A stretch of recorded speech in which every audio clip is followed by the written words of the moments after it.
દાહોદ જિલ્લામાં વીજ મીટર સાથે છેડછાડ કરીને મોટા પાયે વીજ ચોરી કરવાનું કૌભાંડ પકડી પડાયું છે।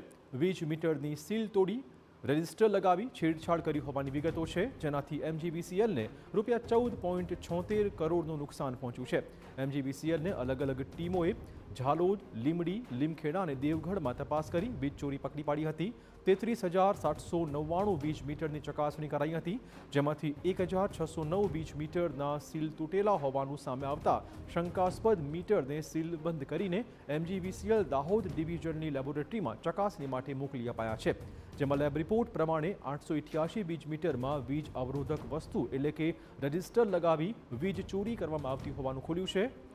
ALHAF ફોર્મ્યુલા પ્રમાણે ગણતરી કરતા અંદાજે 10.71 કરોડની વીજ ચોરી થવાની હકીકત સામે આવી છે। વીજ કંપની સાથે સંકળાયેલા ઈસમો અને એજન્સીના અધિકારી કર્મચારીઓ સામે પોલીસ ફરિયાદ પણ નોંધી લેવાઈ છે।